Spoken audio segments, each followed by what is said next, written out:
Здравствуйте, дорогие друзья, уважаемые любители спорта. Вы смотрите еженедельную программу про спорт. Ингушские хоккеисты стали победителями межрегионального турнира «Наследие Кап». Он прошел в Ессентуках. Всего участие в соревнованиях приняли 6 команд из Ставрополя, Ессентуков и Магаса. Команда «Асса» за 3 состязательных дня сыграла 5 матчей и одержала уверенную победу в каждом противостоянии с крупным счетом. Ингушский пауэрлифтер Ислам Султыгов блестяще выступил на 11-м чемпионате мира по версии WRPF, став одним из главных открытий турнира. На соревнованиях в дисциплине экстремальный подъем штанги на бицепс 17-летний атлет не только завоевал золото в весовой категории 67,5 килограммов среди юношей с допинг-контролем, но и уверенно вошел в историю мирового пауэрлифтинга. Султыгов поднял 90,5 килограммов, результат, который стал новым мировым рекордом сразу в 2 возрастных группах среди юношей и в открытой категории. Тем самым молодой спортсмен из Ингушетии оформил уникальный дубль, доказав, что уже сейчас способен конкурировать со взрослыми атлетами мирового уровня. Дополнительно Ислам стал еще и серебряным призером в абсолютном зачете.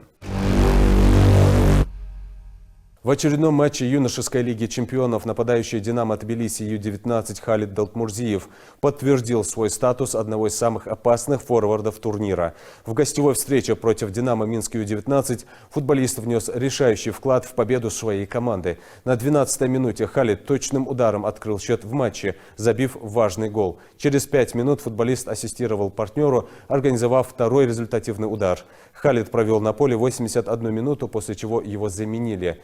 Благодаря точным и индивидуальным действиям Халида «Динамо» Тбилиси Ю-19 одержала уверенную победу со счетом 2-0. Статистика Халида в турнире: 5 сыгранных матчей, 5 забитых голов, второе место в списке бомбардиров юношеской лиги чемпионов. По итогам матча Халид был удостоен звания лучшего игрока встречи. Теперь команду ждет ответная встреча с «Динамо» Минск Ю-19, которая состоится 10 декабря. Победитель этого противостояния получит право выступить в 1/16 финала юношеской лиги чемпионов. Султан Плиев стал победителем Кубка России по дзюдо в весовой категории до 60 килограмм. На финальном турнире сезона в Череповце он одержал 5 побед в 5 схватках. Еще одну награду для республики на турнире завоевал Сейд Магомед Угурчиев. В категории до 73 килограммов он выиграл 4 поединка из 5 и стал бронзовым призером Кубка России. Всего в престижных соревнованиях приняли участие более 300 спортсменов. Российским и белорусским самбистам вернули право выступить на международных соревнованиях под своим национальным флагом и гимном. Соответствующее решение было принято на заседании исполнительного комитета Международной федерации самбо.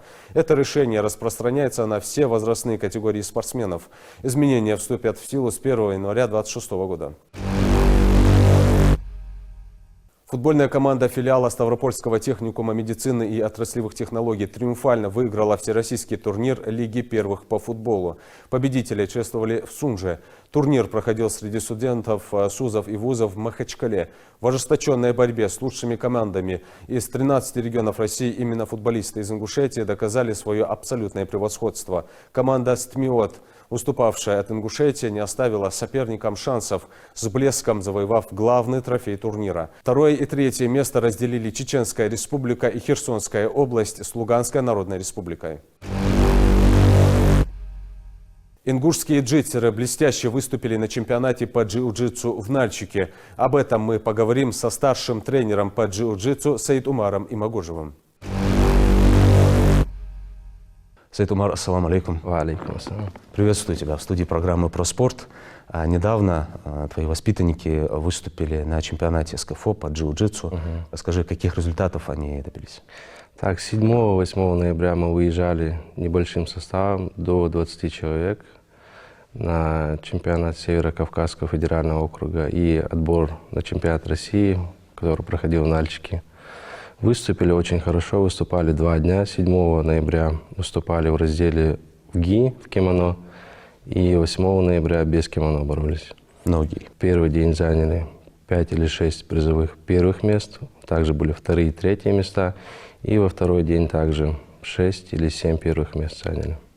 Кого ты можешь назвать, кто отличился? Отличился наш главный тренер, это Хашигульга Ильяс.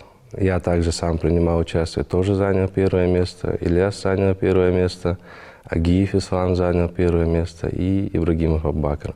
Это среди взрослых. Ну и дети также отличились, заняли первые места. Ну, как тренер, ты доволен этим результатом? Да, это очень хороший результат, учитывая то, что мы были в гостях. Мы заняли 3-е общекомандное место, и учитывая наш небольшой состав, это очень хороший результат для нашей республики.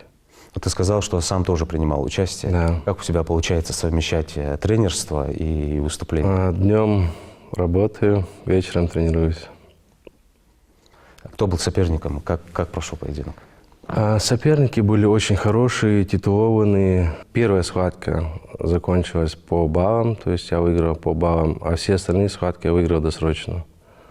То есть где-то удушающим, где-то болевым на руку, вот так вот.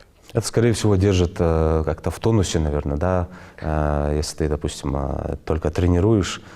Да, потому отходишь что от выступления. когда ты детям объясняешь какой-то прием, то есть ты прям досконально изучаешь этот прием, преподносишь его постоянно, ему показываешь, объясняешь, и то есть он уже у тебя автоматически бывает наработан как в голове, так и уже на деле. Да и когда сам тренер тоже выступает на соревнованиях, воспитанники, наверное, следят.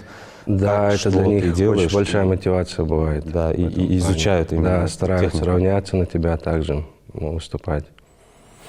Что дальше? К каким соревнованиям сейчас готовишься? Сейчас готовимся. Лига ACB у нас есть такая, всеми известная. Они также проводят соревнования по джиу-джитсу. И так же, как и по ММА, также и по джиу-джитсу. И у них в течение года проходит 4 турнира, и завершающий у них бывает в конце года ACB чемпионат мира. Вот сейчас с середины декабря, получается, едем на этот турнир, готовимся сейчас к нему. Утром, вечером тренируемся. И в январе на чемпионат России по джиу-джитсу. И твои прогнозы, Саид Умар, много спортсменов отправится? Да, очень много. Там спортсменов, именно на ACB спортсмены собираются со всего СНГ, с Казахстана, зарубежных стран, даже с Бразилии приезжают участники. Там очень серьезная конкуренция бывает. Потянут наши спортсмены? Конечно, всегда тянули. Фору дадим, да? Да. Ну, тренироваться надо, готовиться. Сейчас очень серьезно подошли к подготовке на этот турнир. Утром, вечером тренируемся. Утром у нас в зале тренируемся. Потом на следующий день, получается, вот понедельник, среда, пятница я у нас в зале тренируюсь в Сунже по утрам.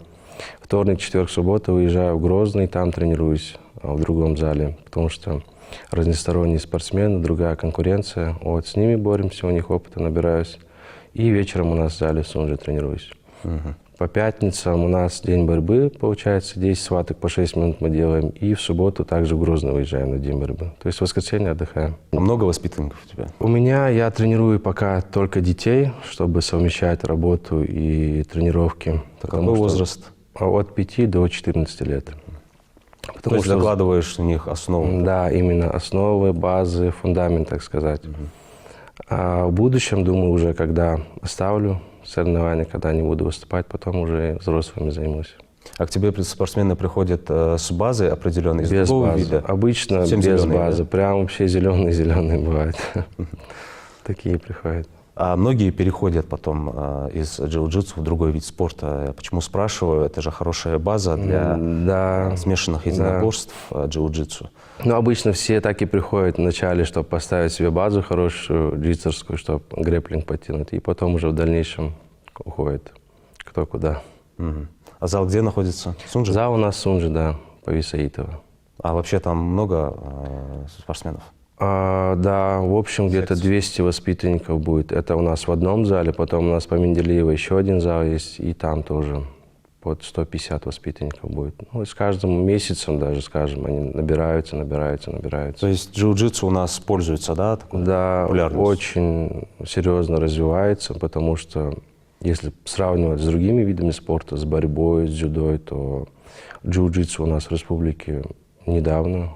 И даже вот сейчас проходил у нас последний турнир, закрытый в Яндаре. 500 участников собралось. То есть такой стремительный рост. Да, развивается серьезными шагами. А с другими федерациями как-то взаимодействуете вы? Взаимодействуем с соседними регионами, с ними, да. У них на соревнованиях выступаем, они к нам приезжают. Какие еще перспективы у джиу-джитсу, как ты считаешь? Я думаю, за джиу-джитсу уже будущее, потому что скоро джиу-джитсу станет олимпийским видом спорта, и уже большинство, наверное, если не будут оставаться в этом спорте, то, по крайней мере, начинать будут именно с этого спорта. А наборы как часто проходят и куда обращаться желающим? Желающим обращаться по номеру, либо на месте в зал могут прийти, либо в Инстаграме написать. В какое У нас время? своя страничка есть, Академия Сунджа Джиу-Джитсу называется. Могут туда написать, также там прикреплен номер, который можно написать, позвонить. Набор всегда так, идет, да? Да, набор пока открыт, потому что пока есть места, есть смены, зал у нас большой, вместительный, поэтому С 8 лет? с 5. С 5 даже? 5 лет, да, от 5 лет. Вот. Маленькие, они самые интересные на тренировках. Что ж, на этом все.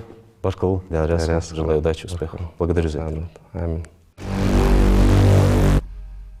А теперь дайджест российских и мировых спортивных новостей.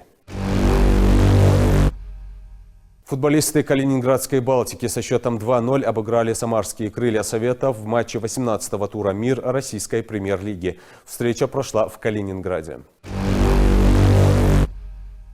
Российский нападающий Вашингтона Александр Овечкин не смог отметиться результативными действиями в домашнем матче регулярного чемпионата Национальной хоккейной лиги против Коламбуса.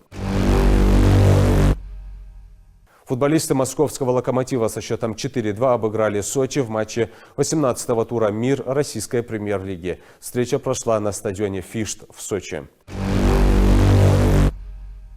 Питтсбург со счетом 2-3 после серии буллетов уступил Далласу в гостевом матче регулярного чемпионата Национальной хоккейной лиги. Футболисты Краснодара со счетом 3-2 одержали волевую победу над московским ЦСКА в матче 18-го тура «Мир» российской премьер-лиги. Встреча прошла в Краснодаре. Российский боец смешанного стиля ММА Петр Ян одержал победу над грузином Мерабом Двалишвили в титульном поединке абсолютного бойцовского чемпионата UFC в легчайшем весе. Турнир UFC 323 прошел в Лас-Вегасе. На этом наша программа подошла к концу. Следите за нами в социальных сетях. Будьте в отличной форме и до встречи в следующем выпуске.